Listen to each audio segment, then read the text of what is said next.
Good morning. This is KELOLAND on the go with all you need to know in news and weather as you start your Sunday. We also have your Boredom Busters coming up. But first, our top story. Students at the University of South Dakota have started a petition drive to reinstate an art professor who's been placed on administrative leave over a controversial social media post he made about the shooting death of conservative activist Charlie Kirk. The online petition argues that the action taken by the South Dakota Board of Regents against Michael Hook is an encroachment of his First Amendment right to freedom of speech. The petition says many students are distraught after learning about the situation and that Professor Hook made a huge impact on students of all majors. The petition has more than 1,100 signatures so far. Police in Aberdeen have arrested a suspect who allegedly made threats against an unnamed political candidate who was attending Saturday's Northern State University football game. Police posted that the suspect was arrested for simple assault. Police say they treat threats against any politician very seriously and that more information may be released on Monday. Runners took part in a race Saturday to honor the memory of a Sioux Falls mother of 3 who died of cancer in 2022. Rachel's Race is named after avid runner Rachel Ortman. Families who've recently lost loved ones of their own were given a gift in remembrance of her. They included Jordan Hofer, who lost her husband Troy in February. The boys and I are actually building the house that Troy and I were hoping to originally before he passed, and so thinking that we'll use it that way somehow, or something to do with the boys for a weekend, like Derek had kind of mentioned, get away, just kind of escape the everyday loss. 4 other families also received legacy gifts as well. Let's take our first look at the forecast now with meteorologist Adam Rutt in the Storm Center. Good morning, Adam. Good morning, Perry, and good morning, everybody. It is a mainly quiet start to the day, especially if you're East River. Not so much out to the west. We'll get to that in due time. But we'll start with a view from our camera in downtown Sioux Falls with a look to the north. 70 at the airport with a south wind at 6 miles per hour. Notice the cloud cover, though, starting to try and build in, but I do think overall we get more sunshine than cloud cover at first. Compare that to Aberdeen, where it is foggy. Poor visibility up to the northeast. 64 in Brown County with a northeast wind at 5 miles per hour. In Pierre, some cloud cover and a couple of showers trying to build in from the south. 64 with the Capitol building there in the distance. And in Rapid City, clouds and 64 as well with an east wind at 6 miles per hour. We do have a few areas trying to stay in the 50s. They're mainly in the interior parts of the hills and in Custer, the latter of which is at 54. 70 also in Worthington, 68 Marshall, 66 Huron, Mitchell, and Chamberlain. 66 also in Mobridge with a 63-degree reading in Valentine. They're dealing with some rain this morning. Winds are light and variable for the time being, but the breeze will pick up as we go overnight into Monday, along with chances for rain and thunderstorms, which will be something we need to watch East River later this evening and into the first part of your night. We'll have details on that and the rest of your forecast coming up.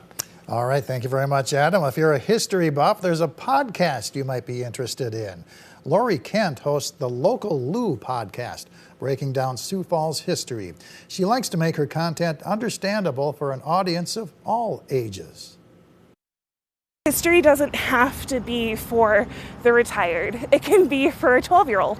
It can be for a 20-year-old, 30-year-old, whatever. And so I love the idea of these pieces of our history, not only making them onto historical markers, I want them making it to happy hour. In tonight's Eye on KELOLAND, we'll tell you more of the content Local Lou covers and why she started her podcast. Be sure to watch tonight at 10. The final round of the Sanford International is underway at Minnehaha Country Club in Sioux Falls. The first group of players teed off at 7:15 this morning. Ernie Els entered the final day of play as the leader by 1 stroke. Other events will include a Junior Golf Series Championship luncheon. The closing ceremony and trophy presentation wrap up the day. Be sure to watch final round highlights on KELOLAND Weekend News at 5:30 and 10. The Fall Parade of Home features more than 40 new homes on display in the Sioux Falls area. You can tour the homes from 1 to 5 p.m. Today as well as next weekend. It costs $5 to tour the 2 feature homes. Otherwise, all the other homes are free to see. Pick your own apples during the Fall Festival at Country Apple Orchard south of Sioux Falls. Other activities include a petting zoo, the Apple Cannon Range, and a country store. The hours are 10 a.m. to 6 p.m. The Midwest Gold and Silver Coin Show features currency, stamps, and sports cards for sale and swapping at the Sioux Falls Convention Center. The hours are 9 a.m. to 3 p.m. Admission is free. And the Crossthreads Fiber Guild is hosting Fiber Fun at the Old Courthouse Museum in downtown Sioux Falls. Everyone interested in knitting, crocheting, and needlework is invited to work on projects from 1 to 4 p.m. Adam? Well, we are going to have ourselves a bit of a day with some activity on radar starting to pop up. Notice we have those showers and thunderstorms extending from Cherry County up through the Millette, Todd, Jackson, and Bennett County areas, and now starting to form from Jones County west of Pierre up into Eagle Butte west of Mobridge. Not to mention some thunderstorms over in Harding County and Butte County. To the east, again, it is mainly quiet for now. Later this afternoon and evening, we do have that potential for active weather with a marginal risk of a 1 out of 5 in place, basically from central South Dakota all the way into Minnesota and northwestern Iowa. Also worth noting the slight risk area between Mobridge and Aberdeen, where we have at least a higher opportunity for a little bit of hail, not to mention a better chance for maybe an isolated tornado or two between those two cities. But in general, regardless of that, if you are in that marginal or slight risk, all forms of severe weather will be possible, including gusty winds, damaging hail, and yes, an isolated tornado or two. So please keep this in mind if you have any outdoor plans for the second half of the day. Take a look at Futurecast. You can see those storms blossoming and developing as a surface area of low pressure pinwheels through and slowly gets on out of here as we head into the first part of the night. Once we get beyond sunset, activity should wane as we lose that daytime heating, but we aren't going to be completely done with the chances for rain yet. We do have a little bit more Monday evening and then better chances for rain coming around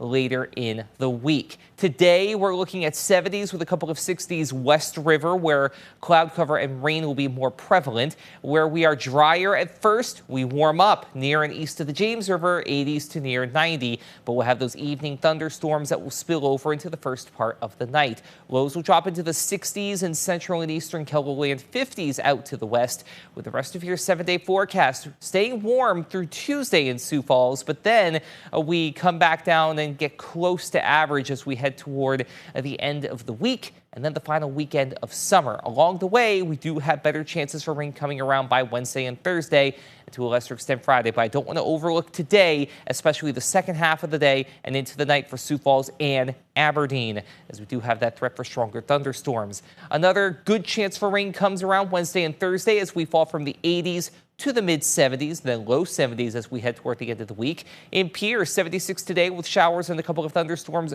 A brief spike up to 86 on Monday. Then you slide backward into the mid-70s with showers lingering going into the end of the week. And for Rapid City, 74 with rain today. A brief jump to 88 on Monday. Then you also hold in the low to mid-70s beginning Tuesday, going into the end of the week, and then trying to dry out just in time for that last weekend of summer. Have a great day, everybody. For more on your local news, weather, and sports, you can always head on over to KELOLAND.com.